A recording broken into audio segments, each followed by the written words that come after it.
మీరు మీ అభిమాన shows and serials TV కన్నా ముందు ఈటీవీ విన్ యాప్లో చూడండి. Download and subscribe to ETV win app. 99 రూపాయలు మాత్రమే.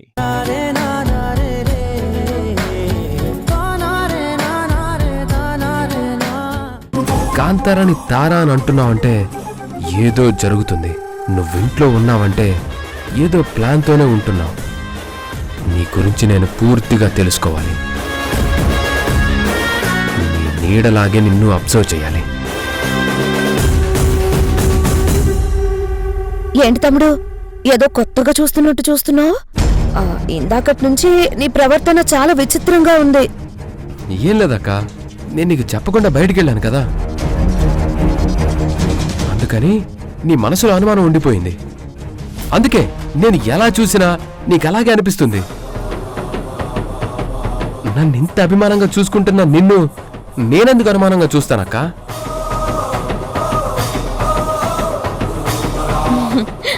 నిజం చెప్పావు తమ్ముడు.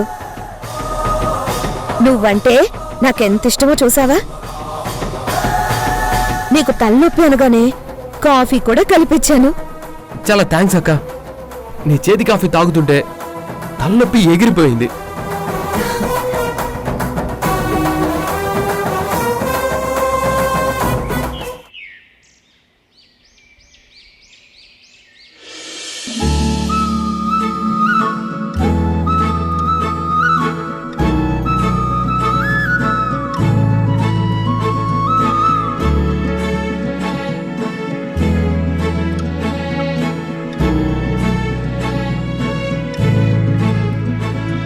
రాతారా?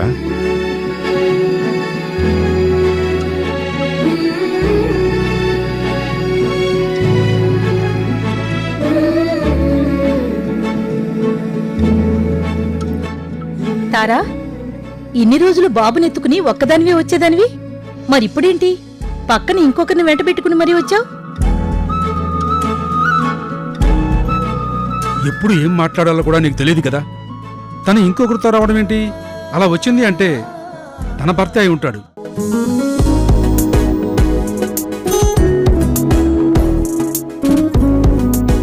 అయ్యుంటాడు, అయిపోయి ఉంటాడు అంటే ఎలా? ముందు మనకు తెలియాలి కదా. ఇప్పుడు మీరు నేను వెళ్ళామనుకోండి, ఎవరైనా మిమ్మల్ని నా భర్త అనుకుంటారా? అవును, నిన్ను చూసినా కూడా ఎవరూ నా భార్య అనుకోరు.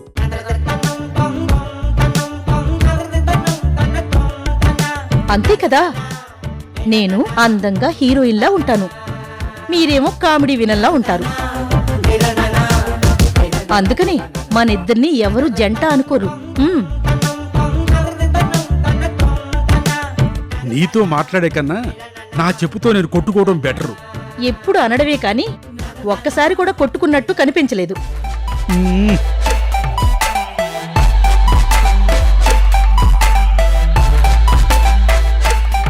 మీ గోల ఎప్పుడు ఉండేదే కానీ ముందు వచ్చిన వాళ్ళతో మాట్లాడండి. తారా, ఇతను సార్, వికాస్ గారు సింగపూర్ నుంచి వచ్చారు. Hello sir. హాయ్. నమస్తే. నమస్కారం.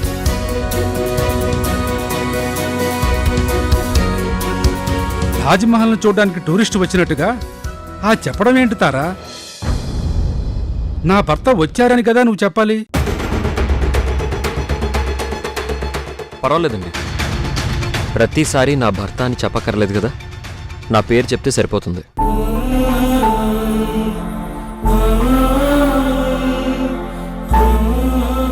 నేను సింగపూర్లో ఉంటాను, అది మీ అందరికీ తెలిసే ఉంటుంది.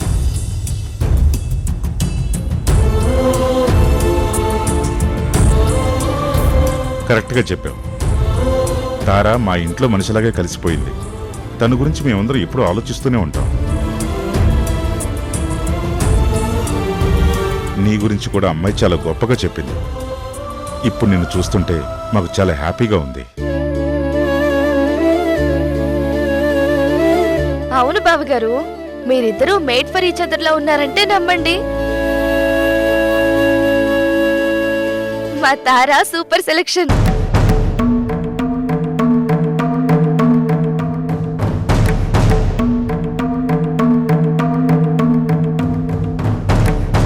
అదేంటి తారా?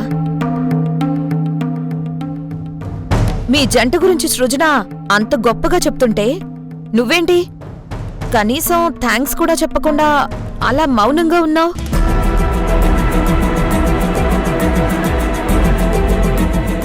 తను ముందే సెలెక్ట్ చేసుకుంది కదా, అందుకే ఇప్పుడు మీరు చెప్పడం ఏంటి అని మామూలుగా మౌనంగా ఉండొచ్చు, అంతే కదా.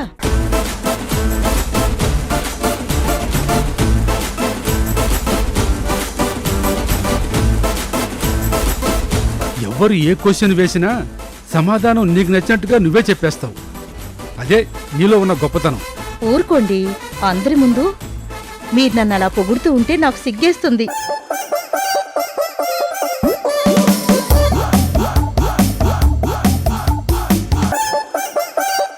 వసే వసే, నువ్వు సిగ్గుపడకే, నాకు చచ్చిపోవాలనిపిస్తోంది. వద్దండి. ఏంటి ఇదంతా నా మీద ఉన్న ప్రేమేనా? కాదండి, బొట్టు లేకపోతే నా మొహం బాగోదు.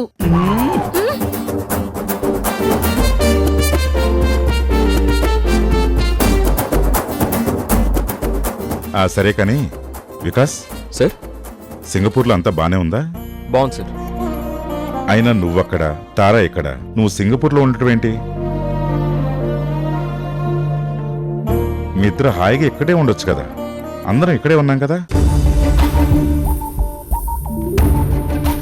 లేదు సార్, అయినా అక్కడ సెటిల్ అయ్యారు కదా, అక్కడే అతనికి బాగుంది, అందుకే అక్కడే ఉండడానికి ఇష్టపడుతున్నారు.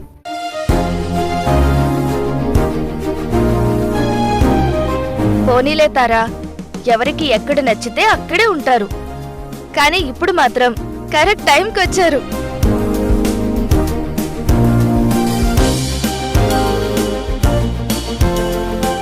తొందరలోనే నేను గోపి పెళ్లి చేసుకోబోతున్నాము.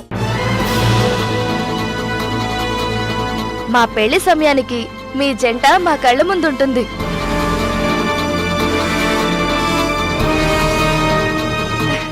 మీరెంత సంతోషంగా ఉన్నారో రేపు మేం కూడా అంతే సంతోషంగా ఉండాలని మిమ్మల్ని చూసి మేము నేర్చుకుంటాం. ఏమంటావుతారా? రేపేం జరుగుతుందో ఇవాళ మనకి తెలియదు కదా, అందుకే రేపటి గురించి నేను ఆలోచించడం లేదు.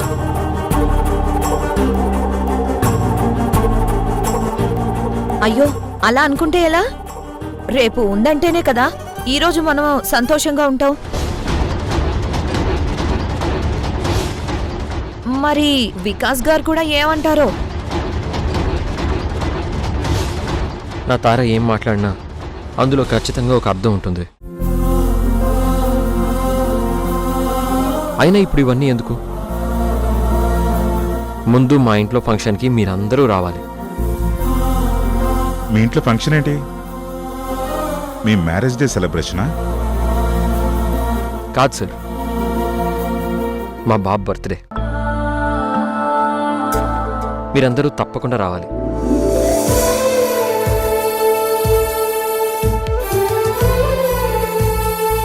తారా అంటే నాకు కూతురుతో సమానం. తన కొడుకు పుట్టినరోజుకి మేమందరం రాకుండా ఎలా ఉంటాం? తప్పకుండా అందరం వస్తాం.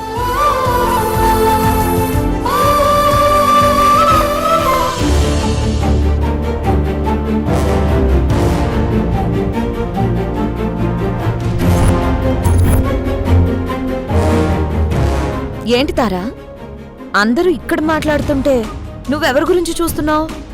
ఇంకెవరి గురించి? గోపి గురించి అయ్యుంటుంది.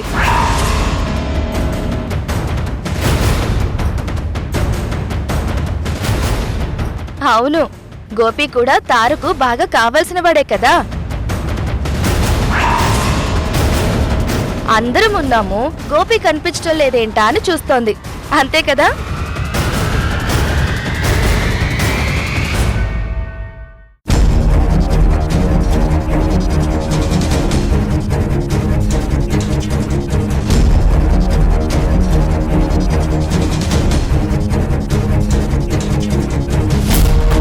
అడిగడుగు, గోపి కూడా వచ్చేశాడు.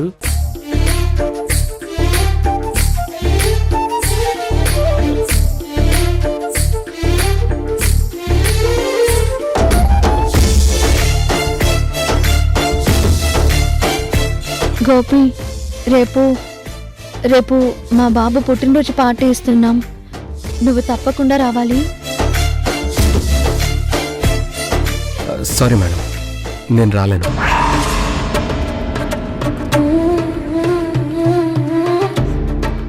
నాకు ఒంట్లో నలతగా ఉంది.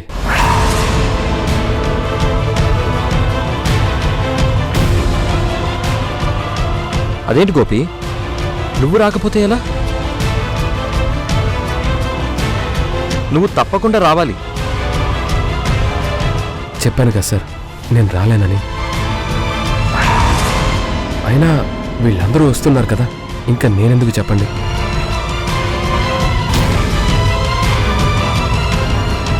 గోపి, నువ్వలా అంటే ఎలా?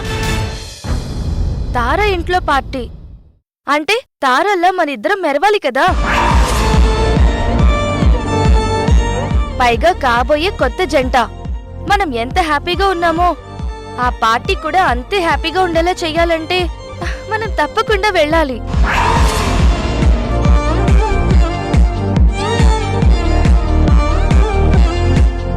తారా, నేను నీకు మాటిస్తున్నాను, నా గోపిని నీ పార్టీకి తీసుకొస్తాను, సరేనా?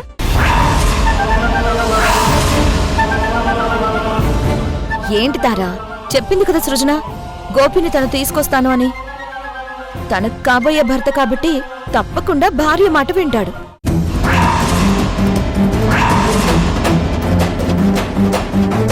ఆ జంట రేపు అక్కడ హడావిడి చేస్తుంది, నువ్వేం బాధపడుకో.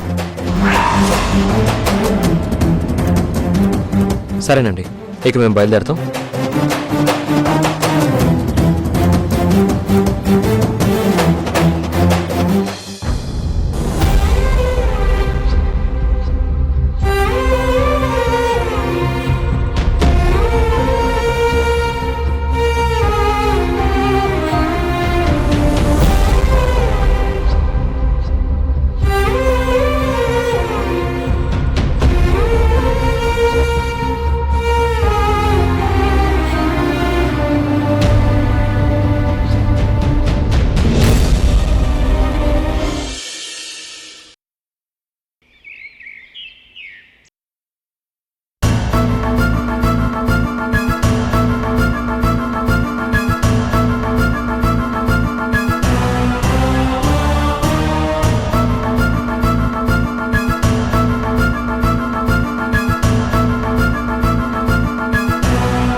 ఏంటి వికాస్ గారు, ఏదో ఆలోచిస్తున్నట్టున్నారు?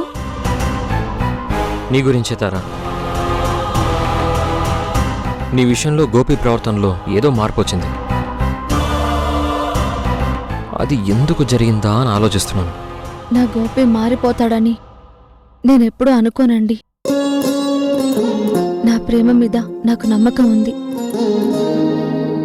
ఆ ప్రేమ ఎప్పటికైనా మమ్మల్ని కలుపుతుందని నేను బలంగా నమ్ముతున్నాను. మీరిద్దరూ కలవాలని నేను మనస్ఫూర్తిగా కోరుకుంటున్నాను. కానీ గోపి ప్రవర్తనలోనే నాకు చాలా తేడా కనిపిస్తోంది. అప్పుడు గోపి ఫోన్లో మాట్లాడిన దానికి, ఇప్పుడు నువ్వు చెప్పిన దానికి, ఇప్పుడు నేను గోపిని ఎదురుగా చూస్తున్న దానికి అసలు ఎక్కడ పోలిక కనిపించట్లేదు. అందుకే గోపి ఎందుకిలా మారాడా అని నాకు అనుమానంగా ఉంది. మీ మాటల్లో కూడా కొంత నిజం ఉంది. గోపిలో ఈ మధ్య కొంచెం మార్పు కనిపిస్తోంది. తన మనసులో ఏదో ఉంది, బయటకి ఇంకోలా మాటలు, ప్రవర్తన కనిపిస్తోంది. అది ఎందుకో నాకైతే అర్థం కావడం లేదు. ఎలా తెలుసుకోవాలో కూడా తెలియటం లేదు. మొత్తం నాకు తెలుసు, నేనంతా తెలుసుకున్నాను. గోపి ఎందుకలా ప్రవర్తిస్తున్నాడో నాకు పూర్తిగా క్లారిటీ వచ్చింది. ఏంటి శ్రీకర్, గోపి ఎందుకు ఇలా మారాడో నీకు తెలుసా? అవును, చెప్పాను కదా, పూర్తిగా తెలుసుకున్నాను. అదేంటో తొందరగా చెప్పు. నువ్వెందుకు తారా అంతలా టెన్షన్ పడుతున్నావు? అక్కడ ఇబ్బంది పడుతోంది గోపి. గోపి ఇబ్బంది పడుతున్నాడా? అవును, సృజనతో తనకి పెళ్లి ఇష్టం లేదు, కానీ బయటికి చెప్పలేకపోతున్నాడు. ఓ పక్క అక్కడ పెళ్లి పనులు మొదలు పెట్టడానికి వాళ్ళు సిద్ధపడుతున్నారు. ఈ పెళ్లి నుంచి ఎలా తప్పించుకోవాలో గోపికి అర్థం కావటం లేదు. అందుకే మనసులో ఉన్నది బయటికి చెప్పలేక సతమతమైపోతున్నాడు. అది మీకు అర్థం కాక గోపిలో ఈ మార్పు ఎందుకు వచ్చిందో అని టెన్షన్ పడుతున్నారు. అది నాకు బాగా అర్థమైంది. గోపి బాధ అదే అయితే దాని గురించి ఇంతలా ఫీల్ అవ్వడం ఎందుకు? చెప్పేయచ్చు కదా. అది నువ్వు అనుకున్నంత ఈజీ కాదు కదా. అక్కడ సృజన గోపికి దగ్గరవ్వాలని ట్రై చేస్తోంది.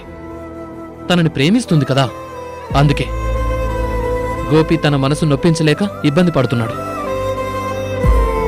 ఏం పర్లేదు తారా, నిజమైన ప్రేమ ఎవరిదైతే అదే విజయం సాధిస్తుంది. రెండు మనసులు కలిస్తేనే అది సంపూర్ణమైన ప్రేమ అవుతుంది. ఒకరే ప్రేమిస్తే ఆ ప్రేమ ఎప్పటికీ ఒంటరిగానే ఉంటుంది. అది కాదండి, ఒకరు మనస్ఫూర్తిగా ఇంకొకరిని ప్రేమిస్తే ఎప్పటికైనా వాళ్లే ఒకటవుతారని నేననుకుంటున్నాను.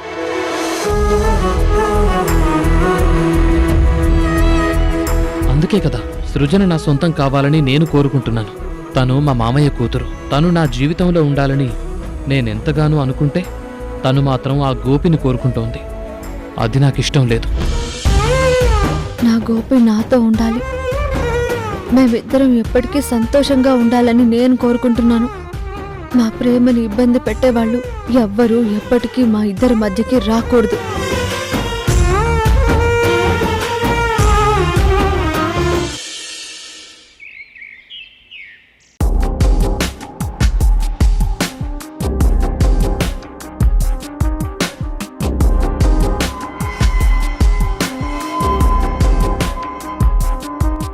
అమ్మా, కాఫీ తీసుకోండి. ఇదేంటి రంగయ్య, నా ఒక్కదానికే తెచ్చావు? తమ్ముడికి తీసుకురాలేదే? అడుగుతున్నది నిన్నే రంగయ్య. తమ్ముడికి తీసుకురాలేదేంటి? ఏంటమ్మా, మీ తమ్ముడు లేడు కదా, కాలం చేశాడు. అది నువ్వు మర్చిపోతే ఎలా?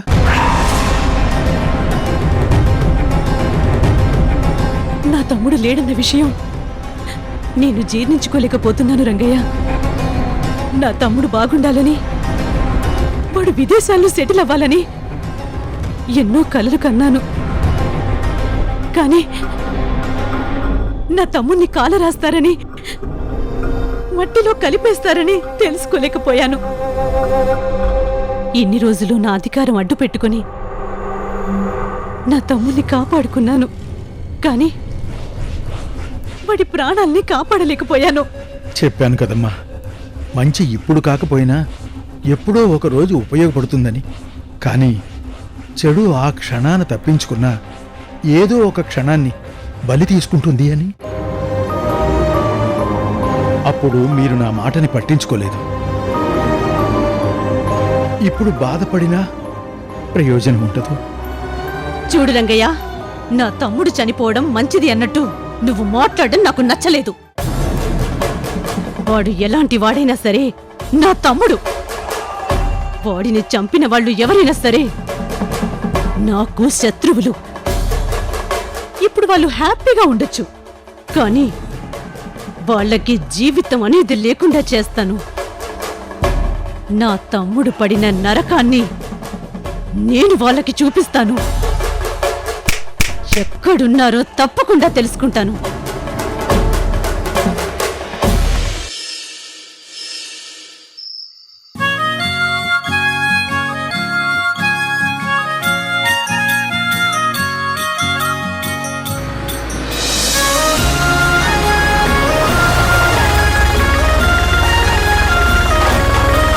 ఆదిత్య మౌర్య గారి ఫ్యామిలీ వచ్చారనుకుంటా, చూసొద్దాం పద.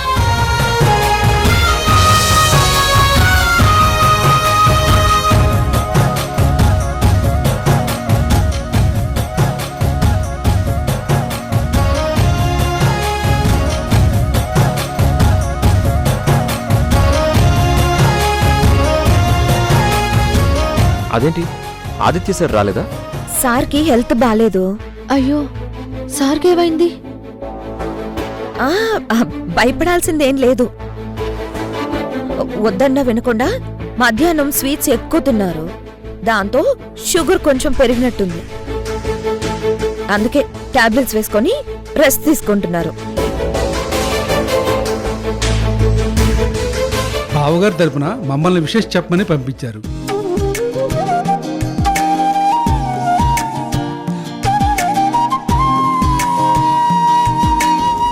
ఏంటి తారా, ఎవరి కోసమో చూస్తున్నట్టున్నావు? మీ అందరూ వచ్చారు. సృజన రాలేదేంటి? సృజన గోపి కలిసి వస్తామని సృజన చెప్పింది.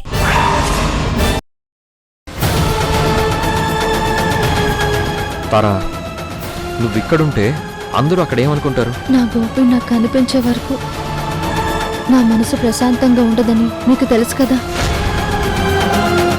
గోపిని తీసుకొస్తానని సృజన మాటిచ్చింది.